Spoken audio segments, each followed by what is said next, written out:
Deuteronômio 28, de 1 a 4.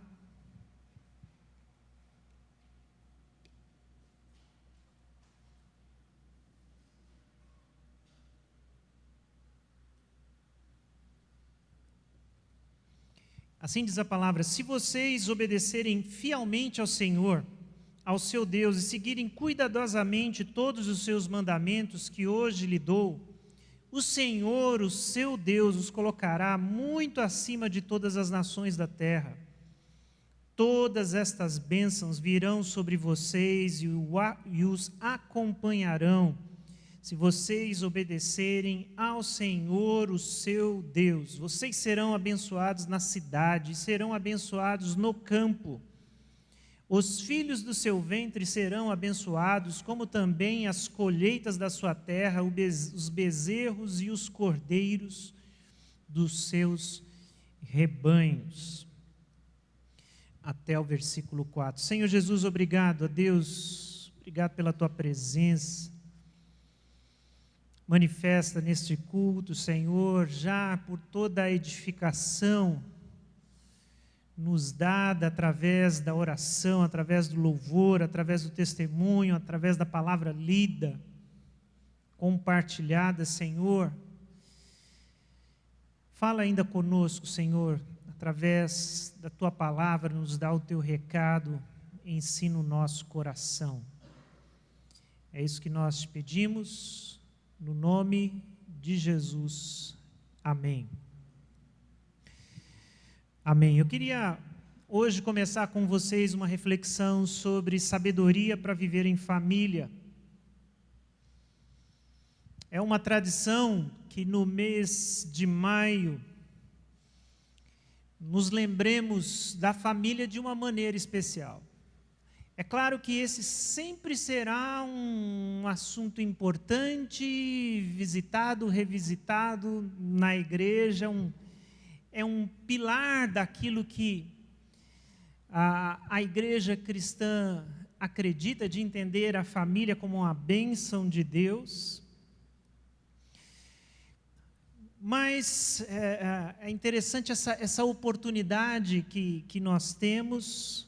E a gente vai aproveitar, sim, o mês de maio e trazer uma reflexão sobre família. A gente vai ter uma programação especial no dia 18, né, a oficina da família. Depois a gente vai falar um pouquinho mais sobre isso. E eu queria nesse tempo buscar, como esse título fala, né, buscar essa sabedoria bíblica para a vida em família. O que a Bíblia tem a dizer para a família? Mas eu queria essa sabedoria proverbial da Bíblia, essa sabedoria prática e direta que a Bíblia tem, essa fórmula que ela usa para ensinar o povo de uma forma muito direta e clara. Quando você lê, não toda a Bíblia tem essa linguagem, mas muitas partes delas, no ensino de Jesus, na lei, nos provérbios, no ensino apostólico, você tem a palavra sendo dita de uma maneira direta: faça isso, ou não faça isso, deixe de fazer. E é importante esse ensino, e é importante a relação que nós temos com esse ensino. A gente faz uma primeira reflexão: será que nós temos aos poucos perdido essa capacidade de obedecer a palavra de uma maneira simples e direta? De ouvir o que a palavra de Deus diz e dizer: sim, eis-me aqui, Senhor.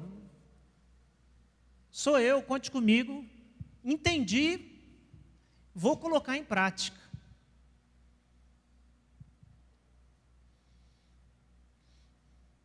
Um teólogo dizia que às vezes nos falta o que ele chama a obediência simples. E que às vezes a gente vai ficando velho na caminhada cristã e a gente quer refletir. Aí a gente começa com um discurso assim: então Jesus disse, e tal. Isso é muito difícil. Na verdade, o que Jesus quis dizer, como é que é? Jesus disse, mas na verdade o que ele quis dizer, como é que é isso? Como é que funciona isso?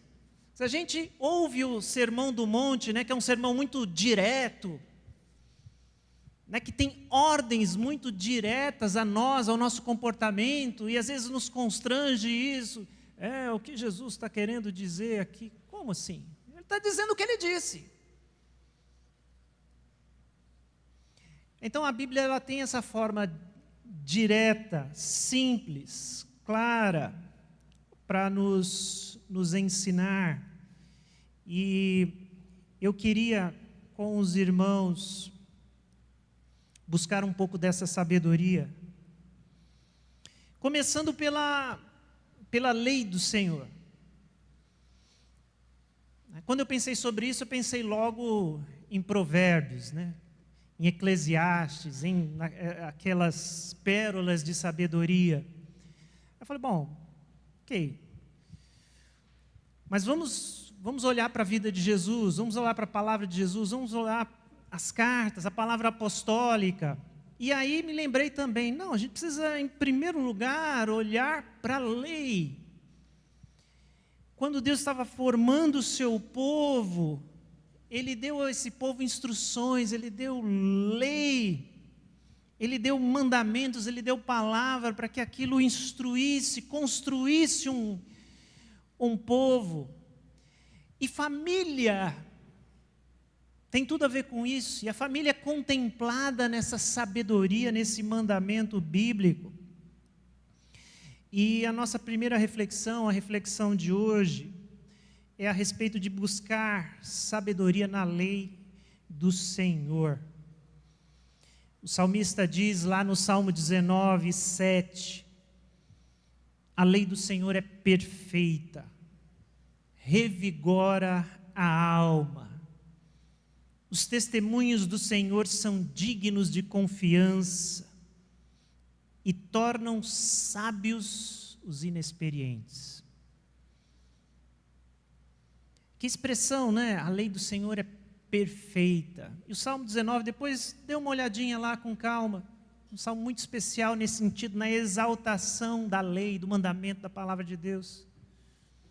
A gente não tem uma relação tão boa com lei. Tem. Quando a lei te protege de alguma forma, diretamente, aí você chama a lei. Mas, de forma geral, lei é um negócio que está aí para nos proibir de fazer coisas. A gente não tem uma admiração muito grande por lei. Não é verdade? Às vezes parece que lei é uma espécie de estraga-prazer. Lei de trânsito é só para gerar multa. Para que tanta lei, tanto detalhe? E muitas vezes nos foge a beleza da lei, a razão da lei, o motivo. E quando a gente fala de lei de Deus, então, que nos dar um caminho de vida, um caminho de acerto, um caminho de conserto, a gente deveria ter muito mais admiração pela lei. A grande prova de que a gente não tem muita admiração pela lei é só a gente pensar nas nossas leituras e devocionais, o quanto visitamos estes livros. Deuteronômio. Você gosta de fazer devocional? Quantas vezes você já leu Deuteronômio? Levíticos. São livros que geralmente, falo por experiência própria, a gente começa a ler, não, é aquela história, pessoa, vou ler a Bíblia inteira, ela começa com Gênesis, Gênesis é fantástico, cheio de coisas diferentes, novas, Êxodo, libertação do Egito, maravilhoso. Aí Levíticos, quando a pessoa chega em Levíticos, se ela passa por Levíticos e chega em Números, ela para em Números. Não tem como ler Números.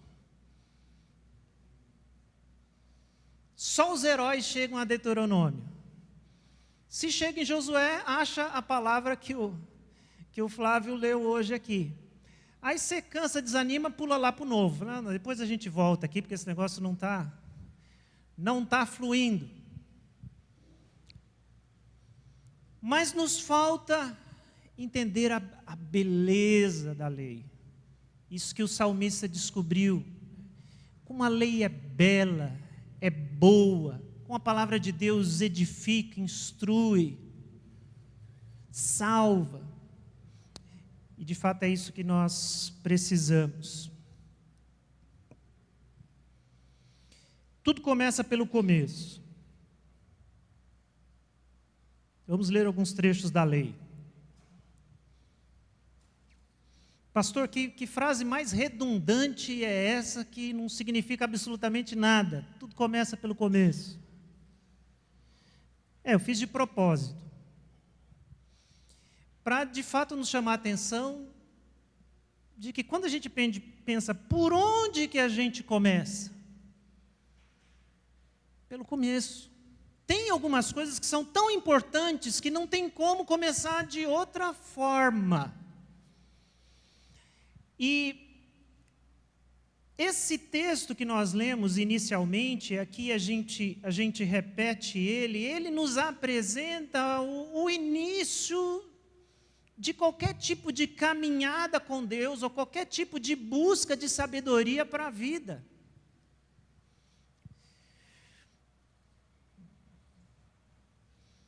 Então vamos ler lá novamente. Qual que é o começo? Qual que é o chamado, a vocação ali do povo de Deus, aquele povo que está sendo formado, está sendo liberto, que Deus está chamando de povo. Há esse chamado para perto, esse chamado à obediência. Se vocês obedecerem fielmente ao Senhor, o seu Deus, seguirem cuidadosamente os seus mandamentos que lhe dou hoje, o Senhor, o seu Deus, os colocará muito acima de todas as nações da terra.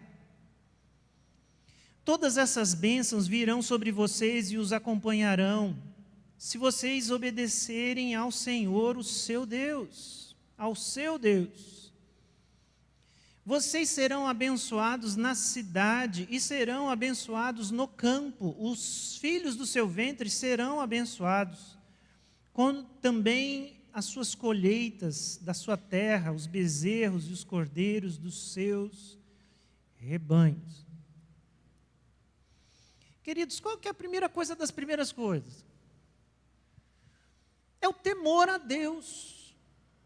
É temer e obedecer a Deus. Antes de qualquer outra coisa que a gente possa falar que é importante, olha, é importante fazer isso, seguir isso. Nós estamos voltados para Deus, existe reconhecimento de quem é Deus, existe temor a Deus, existe apreço pela sua palavra, o seu mandamento, aquilo que Ele nos instrui. Essa é a primeira coisa. A gente está falando aqui, o mês da família, a gente vai falar sobre família, a gente tem oficina da família, a gente tem encontro de casais, nós vamos anunciar aqui encontro de casais, quer dizer, a gente está preocupado, as pessoas enfrentam problemas na sua família, problemas de relacionamento, o casal, pais e filhos, o trabalho, problemas em relação ao trabalho, o trabalho vai mal, os negócios vão mal, a vizinhança, onde eu estou, parece que não está funcionando, eu quero mudar, são tantas coisas, e a gente, será que a palavra de Deus pode me dar uma luz, um caminho, me ajudar? E aí a primeira coisa que a palavra de Deus vai te lembrar é, antes de tudo isso, antes de falar dessas coisas todas que são importantes, como é que você e Deus está? Você já se voltou para Deus? Você teme a Deus de fato? Ele é o seu Senhor? A gente tem que perguntar, como é que nós tomamos decisões? Quando você tem uma decisão importante para tomar, como é que você toma essa decisão? Deus está envolvido nesse processo? Quais são os nossos valores que nos fazem mover para frente, para trás, parar, seguir em frente? Parâmetros. A nossa referência, qual é? Que manual eu sigo? Que manual de vida? O que é a minha referência? Tudo isso são questões importantes que vêm antes dos detalhes. Qual é o meu projeto de vida? Quem fez a planta do meu projeto de vida? E aqui o povo de Deus é chamado a, olha, eu tenho um projeto de vida para vocês. Porque eu quero abençoar vocês. Porque eu quero que vocês tenham uma vida feliz aqui na terra. Porque eu quero que vocês se destaquem. Mas se voltem para mim e obedeçam aquilo que eu instruo, sigam esse caminho que eu estou mostrando para vocês. Deus está dizendo, Deus está chamando o seu povo, a fé, a obediência. E aí, olha, a bênção é prometida, a bênção vai acompanhar vocês. E a bênção que acompanha quem obedece à lei não é só uma recompensa, prêmio. Muito bem, se obedeceu tudo, eu vou te dar um prêmio. Não, não é só isso. Acredito que isso também exista. Mas a bênção acompanha quem ouve e obedece a Deus, porque passa a trilhar um caminho certo, um caminho de vida, um caminho que dá frutos bons. E essa pessoa passa a colher esses frutos bons da vida quando ele ouve a Deus, põe em prática aquilo que ele recebe de Deus. Então, meus irmãos, tudo começa pelo começo. Qual é o começo? Nosso coração está voltado para o Senhor, nossos ouvidos estão abertos para Deus. Como eu ouço a sua palavra e vivo a minha vida? Segundo lugar, permita que Deus ponha cada coisa da sua vida no seu devido lugar. Permita que Deus ponha cada coisa da sua vida no seu devido lugar. Chama a sua atenção a Deuteronômio 5. E o que nós temos ali no capítulo 5? Nós temos o famoso decálogo. Nós temos os 10 mandamentos. Os 10 mandamentos são especiais porque as leis, as instruções são tantas, mas aqui a gente tem é difícil dizer resumo, mas a gente tem uma linha muito específica, direta, a respeito do que Deus espera de nós como povo, como pessoa. E aí, novamente, eu trago aquilo, a gente não pode perder a conexão com essa palavra de Deus, que é palavra direta. A gente não pode perder a capacidade de buscar a obediência simples. A gente vê um mandamento que diz, não dirás falso testemunho, que traduzindo não minta. E você simplesmente entender isso e tomar isso para a sua vida. Deus disse, não minta, pronto. A verdade precisa me acompanhar. Isso tem que ser. Sem ter que ficar, não, peraí, existem situações. Não, gente. Entende? Mas, o que eu queria trazer aqui para nós. Através da lei, através da palavra de Deus, Ele põe ordem na nossa vida. Os mandamentos nos mostram, simbolizam Deus colocando ordem na nossa vida e na nossa sociedade. Na criação, Deus criou o mundo, Ele faz isso, Ele põe ordem no caos através da sua palavra.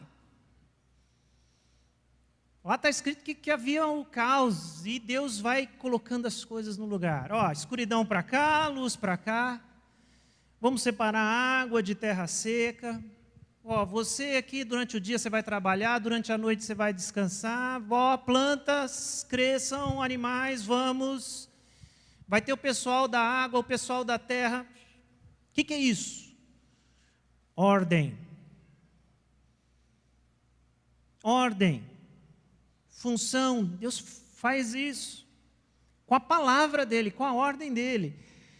Na lei, na instrução de Deus, Deus coloca a ordem no caos da nossa vida. Nossa vida está bagunçada também por causa do pecado. Então Deus com sua palavra vem, opa, vem cá, agora vai para cá, faça isso, vem. Desse jeito é melhor.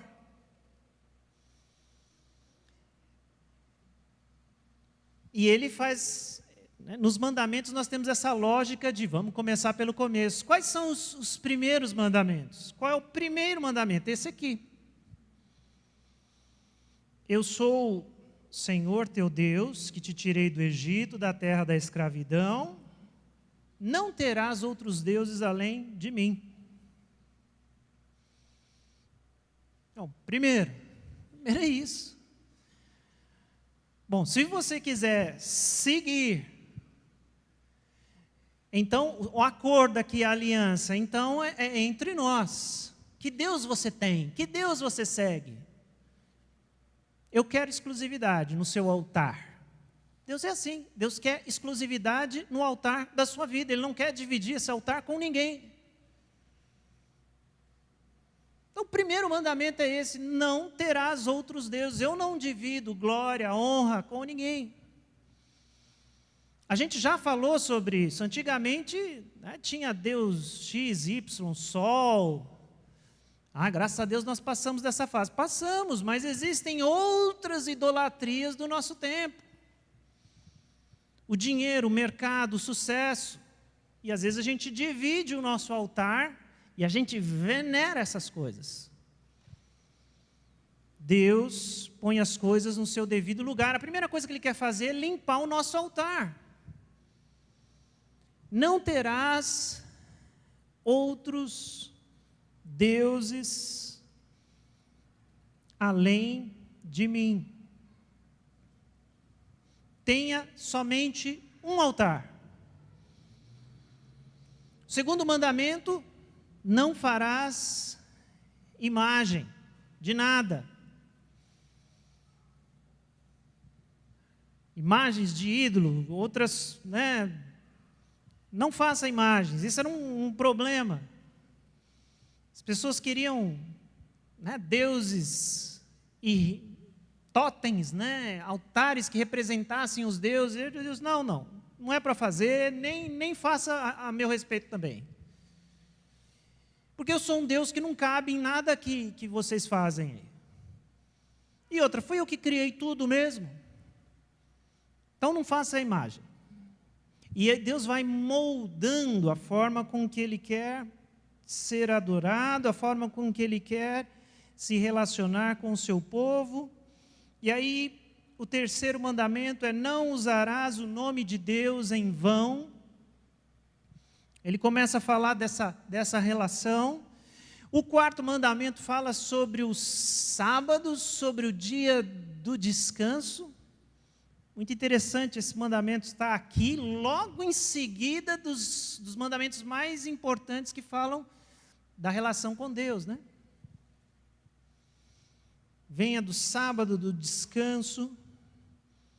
E é importante que ali já cita a família, porque fala que no sábado você não vai trabalhar, mas a sua mulher também não, seus filhos também não, os animais que estão na sua terra também não, o estrangeiro que está ali.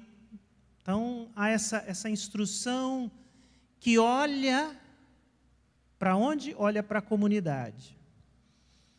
E logo em seguida, o que a gente tem logo em seguida?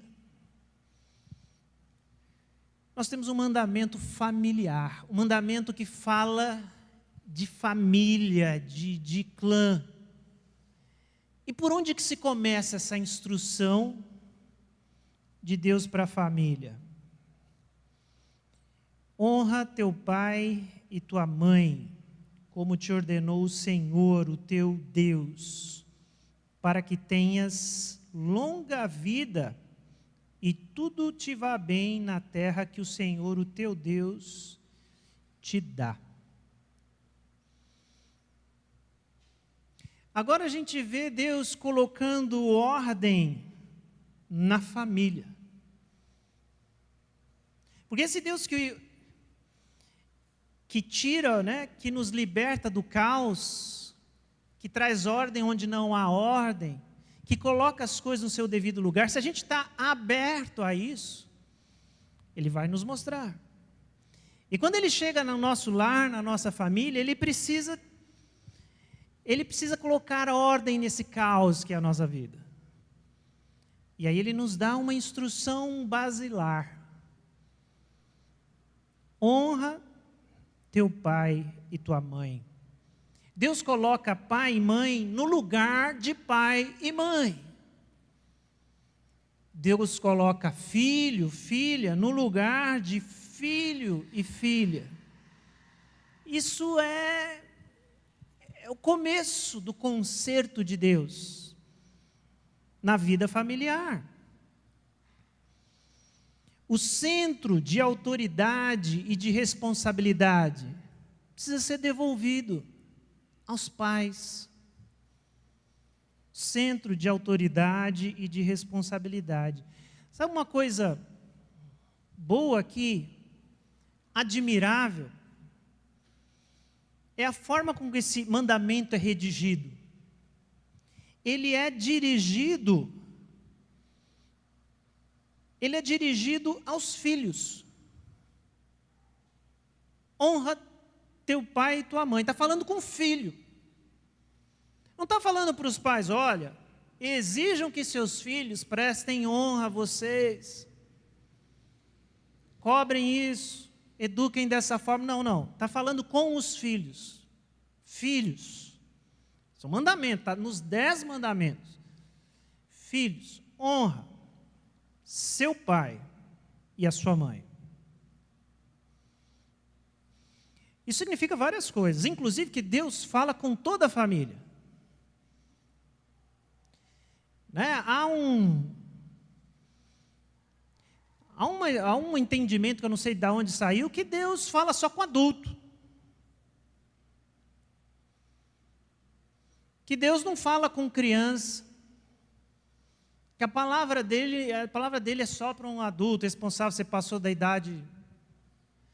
Quando Deus fala com seus filhos, Deus fala com o seu povo, Deus fala com Deus fala com a família, Deus fala com filhos, Deus fala com criança, Deus fala com adolescente, e aqui Ele está falando com quem é filho de alguém. Honra teu pai e tua mãe. E é importante que essa palavra foi usada aqui, porque honrar é uma palavra completa, né? Ela significa obediência, ela significa respeito, mas ela também inclui cuidado,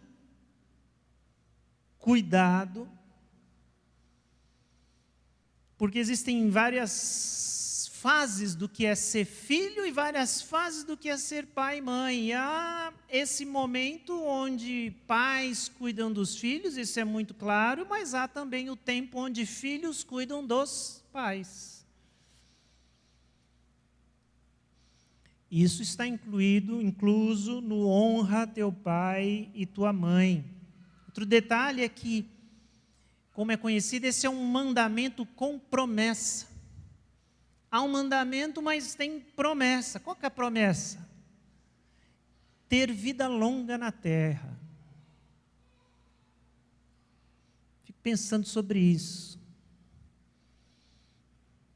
A promessa, né? Honra teu pai e tua mãe. Cuida deles. Obedece. Respeite. como te ordenou Deus, o seu Senhor, para que, se fosse assim uma consequência, né? Tenha vida longa na terra e tudo te vá bem nessa terra que Deus, o teu Deus, te dá. Uma das formas que eu fiquei pensando de como é que isso se realiza é a seguinte: quem cuida dos seus pais na velhice, Deus cuidará da sua velhice. Entende? Essa é uma forma dessa promessa ser realizada na nossa vida.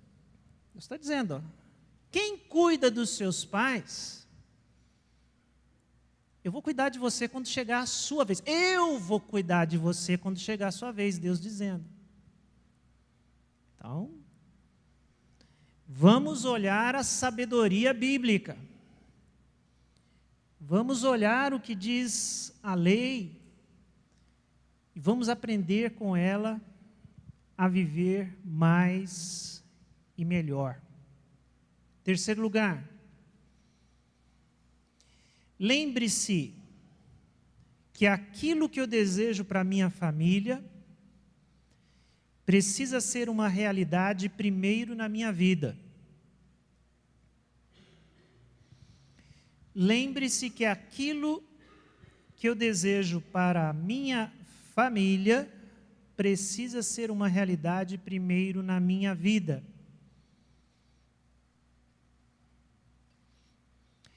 Há uma palavra que é chave para o povo de Deus. Esse texto que a gente vai ler agora, ele é especial. O judeu sabia ele de cor. Citava, ensinava. Porque ele resume esse chamado de Deus para o seu povo. Deuteronômio 6, 4 e 9. Ouça, ó Israel, o Senhor, o nosso Deus, é o único Senhor.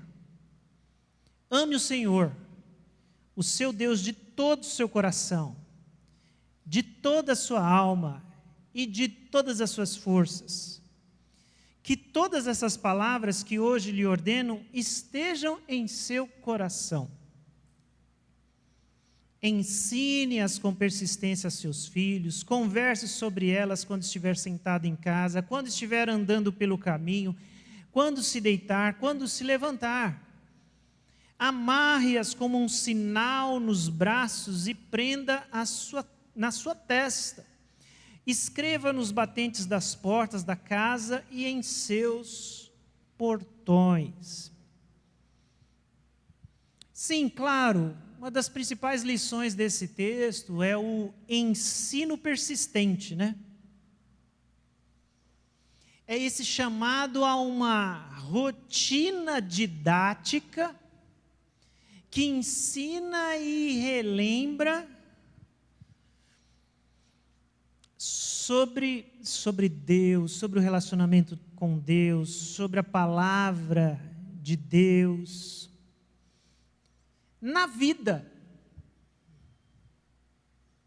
Veja que a instrução é, fale sobre as coisas de Deus, sobre a palavra de Deus. Em que momento? Tem ali o momento da classinha, né? Criarás a classinha, para na classinha falar para os seus filhos a respeito das coisas de Deus. Você sabe o que é classinha? Quem não cresceu na igreja não sabe o que é classinha. Quem se converteu velho. Classinha é o que as crianças estão tendo lá atrás.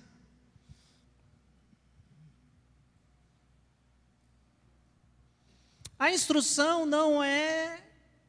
É claro que a gente faz isso. A igreja faz o que pode, a gente se organiza, né, para que todos possam cultuar a Deus, possam aprender a palavra de uma maneira adequada. Mas a instrução é trazer o ensino para a vida, para a rotina. No levantar, no deitar, no comer, no andar, há sempre alguma coisa para se falar a respeito de Deus, a respeito da palavra de Deus, do que Deus fez, do que Ele quer, do que Ele não quer. E aqui nós somos instruídos, não deixe a família esquecer, escreva, põe lá na geladeira, põe na porta do quarto, escreve no tapete antes de entrar em casa. Não permita que a gente fique em nenhum momento da nossa vida sem estar em contato com a palavra. Cultive isso dentro da sua família.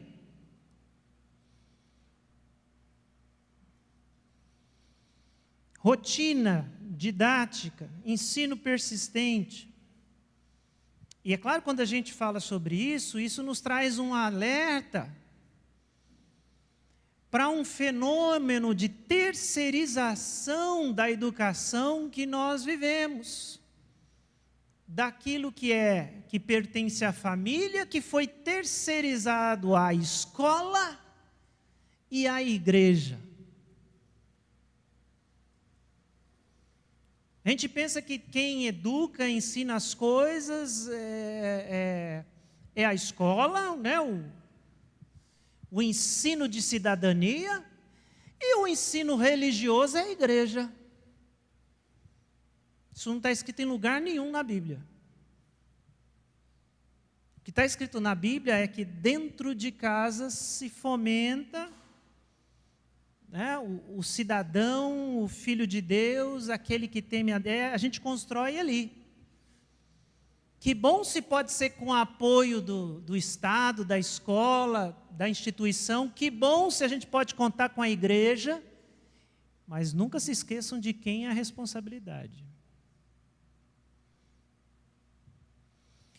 Então, sim, esse texto fala sobre isso, isso é muito precioso.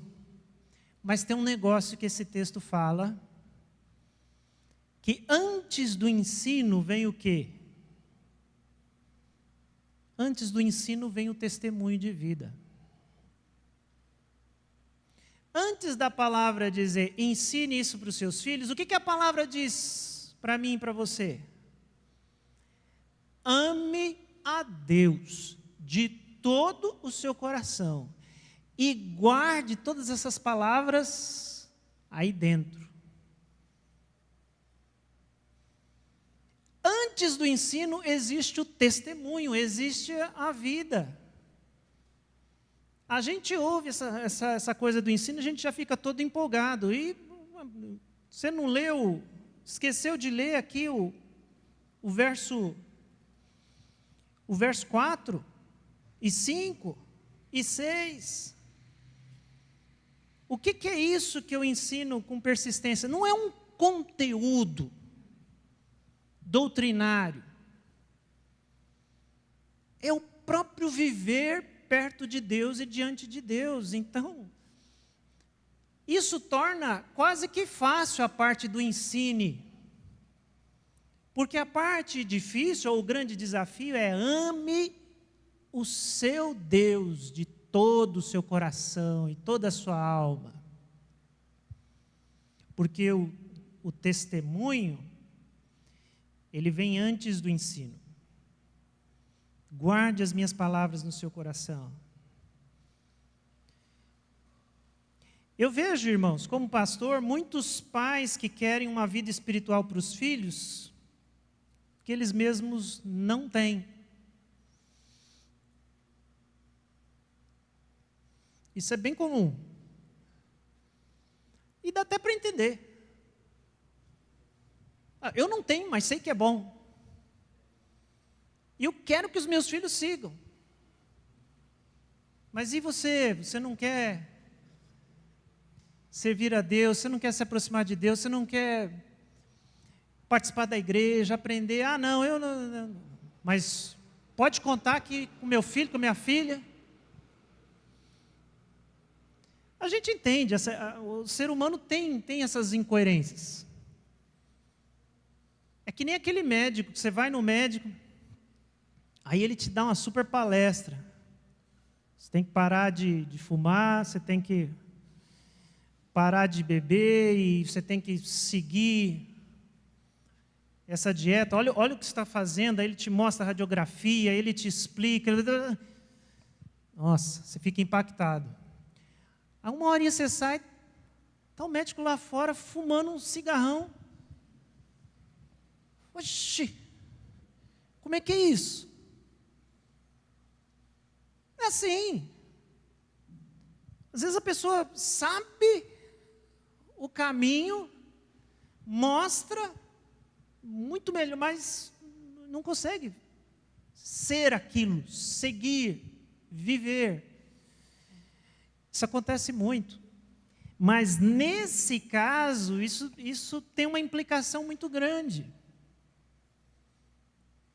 Quando se trata de família, o exemplo fala muito alto, mais alto que as palavras, que o ensino, que a instrução. É como que as coisas funcionam para você na sua vida. O quanto oração é importante na sua vida, o quanto temor, o quanto você consulta a Deus na hora de resolver problemas, o quanto Deus é importante, as coisas de Deus, o reino de Deus, o quanto a palavra está presente na sua vida, a Bíblia. Isso fala muito alto. Isso é essencial, é fundamental. É assim que Deus começa. O que ele diz lá? Ouça, Israel, o Senhor, o nosso Deus, é o único. Ame Ele com toda a sua força, com toda a sua alma. Então, uma importante lição da lei. Lembre-se que aquilo que eu desejo para a minha família precisa ser uma realidade, primeiramente, na minha vida. E eu quero compartilhar uma última lição. Aprenda a lembrar e recontar a história da ação de Deus na vida da sua família. Aprenda a lembrar e a recontar a história da ação de Deus na vida da sua família. Um outro texto muito importante para o povo de Deus é esse que está em Deuteronômio 6, 20 e 25. Diz assim: no futuro, quando o seu filho lhes perguntar o que significam estes preceitos, decretos, ordenanças que o Senhor, o nosso Deus, ordenou a vocês, vocês lhes responderão: fomos escravos do faraó no Egito, mas o Senhor nos tirou do Egito com mão poderosa. O Senhor realizou diante dos nossos olhos sinais, maravilhas grandiosas e terríveis contra o Egito e contra Faraó e toda a sua família, mas Ele nos tirou de lá para nos trazer para cá e nos dar a terra sob juramento que prometeu aos nossos antepassados. O Senhor nos ordenou que obedecêssemos a todos estes decretos e que temêssemos o Senhor, o nosso Deus, para que sempre fôssemos bem-sucedidos e preservados em vida, como hoje se pode ver. E se nós nos aplicarmos a obedecer toda essa lei perante o Senhor, o nosso Deus, conforme Ele nos ordenou, Ele será a nossa justiça.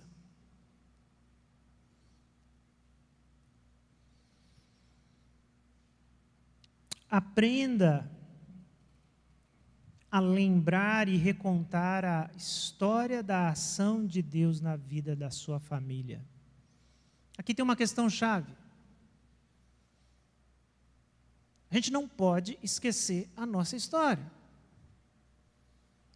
A gente não pode esquecer o que Deus fez por nós. Isso é chave, isso é fundamental. Talvez essa fosse uma das principais características do que era naquele tempo ser povo de Deus, ser judeu, era ser lembrado onde é que a gente estava e onde é que a gente está agora. A gente era escravo no Egito, e agora somos livres, e Deus é o nosso Senhor, e foi Ele quem nos tirou de lá. E Deus instrui, quando o seu filho perguntar, o que significa isso? O que significa aquilo? Por que a gente faz isso? Por que a gente celebra a Páscoa? Por que a gente mata o cordeiro? Por que a gente pinta a porta? Por que a gente... Você vai explicar para ele tudo. Você vai contar de novo a história do começo. Então, aqui tem uma coisa importantíssima da dinâmica familiar. Nós precisamos, e aqui, às vezes é necessário mais do que lembrar. Tem gente que nem pensa nisso, nem conseguiu elaborar, nem conseguiu discernir o que Deus fez na sua vida. Pastor, verdade, nunca parei para pensar nisso. Então você tem que parar para pensar nisso, porque você tem que... Se você é um cristão, isso significa que Deus te tirou de uma certa situação e te colocou em outra. Ele tem te conduzido num caminho. E você tem que aprender a contar essa história. Da onde Deus me tirou, para onde Deus está me levando.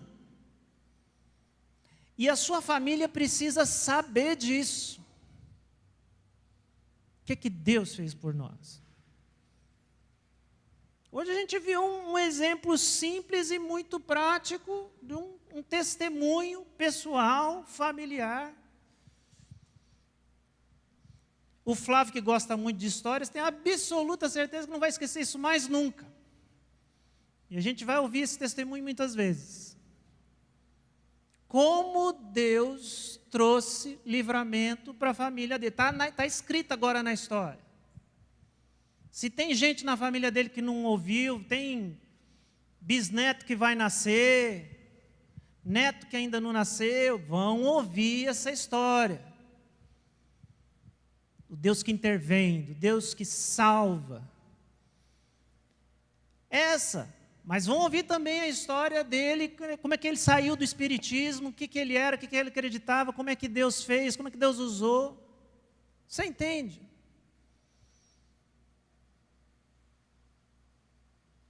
Isso é importante. Aprenda a lembrar e recontar a história da ação de Deus na sua família.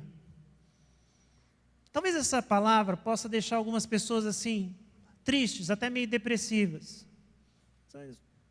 Pastor, não sei, estou olhando para trás, não estou conseguindo ver isso aí que o senhor está falando.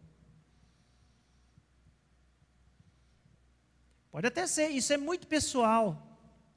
E muitas vezes a gente só enxerga o que Deus está fazendo num determinado momento, que ainda não chegou o ponto na sua vida. Mas isso vai te levar até uma outra atitude, que é uma atitude de busca, que é uma atitude de esperança, que é uma atitude de, Deus, eu ainda estou vivendo, eu tenho a impressão que eu ainda estou no Egito, porque eu estou, terra prometida, não vi nada ainda. Que seja. Então vive essa busca, procure essa libertação, procure o Senhor, clame a Ele, Senhor, me tira desse Egito, porque eu quero poder contar para minha família e celebrar juntos o que o Senhor fez, e eu sei que o Senhor vai fazer, porque o Senhor não nos abandona aqui, entende?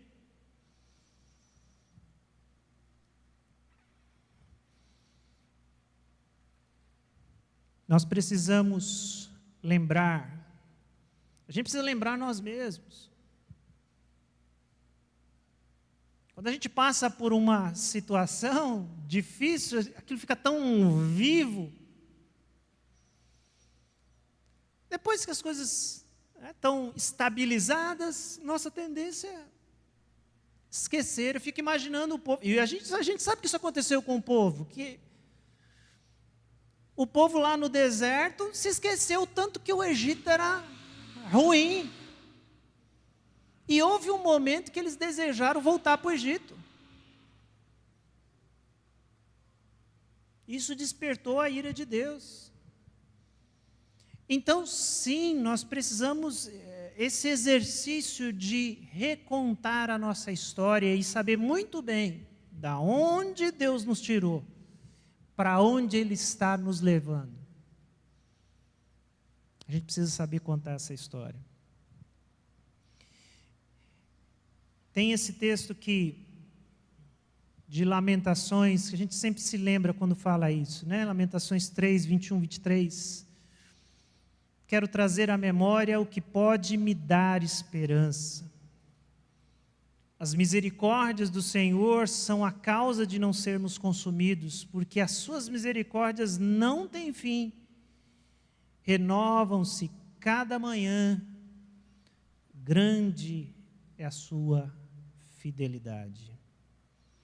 Eu quero trazer à memória o que pode me dar esperança. Amém? Baixe sua cabeça, vamos orar.